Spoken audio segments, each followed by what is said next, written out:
This is Mo Mackey, and you're watching Studio Time. And today we're talking about VU meters and DBFS meters. Let's get into it.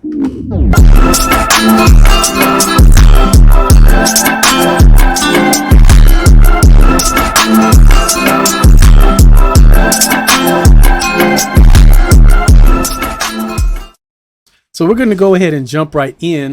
So I have a track here, and basically what I'm going to do is show you exactly how I use VU meters and DBFS meters. Starting with VU meters, I like to use VU meters because it gives me a good point to gain stage my tracks. Taking a look at this guitar track here, and I will pull up my VU meter plugin. So as you can see in this particular VU meter plugin, the needle right here is showing you exactly where it is when it's playing, but the ghost needle, if you see the ghosting image, it'll show you where that average is. And you can also see that on the bottom left here with the digital numbers here.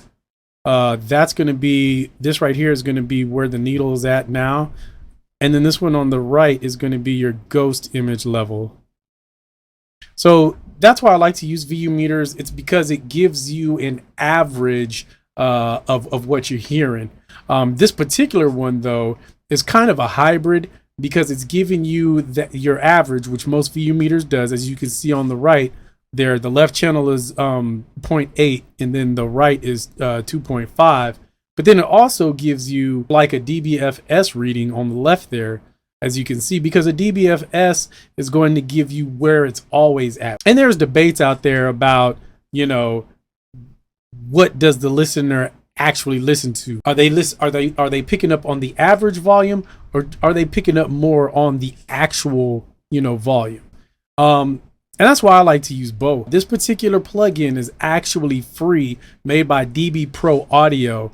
So you could actually pick this up if you don't have one, and I'll put the link in the description so you can get that if you need a VU meter. But we'll go ahead and stop that, and I'll share my other screen and I'll show you all the DBFS on the actual DAW. Now I'm using Luna, but you can do the same thing in any DAW. This particular plugin works in Pro Tools and Studio One and all the other DAWs.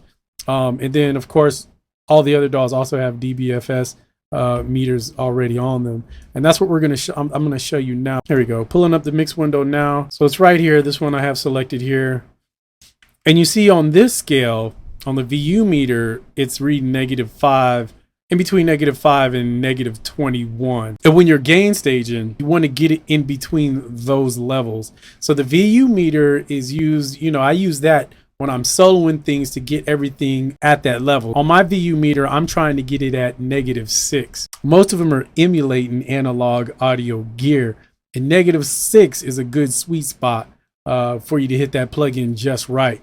So there's a couple things to keep in mind here. The whole reason why we're doing this in the first place is that we don't want to go over 0, because that's going to make things clip, and it's also going to give things distortion. Now, sometimes you want that clipping in, and you want that distortion if you're trying to get that sound. But on an average, you're not looking for that unless the song requires that. I start with the VU meter so that I can solo everything, use that gain stage technique so that when they further go along in the mixing routine, as far as hitting plugins, they're going into the plugin at an optimal level. They're not too low and they're not too high.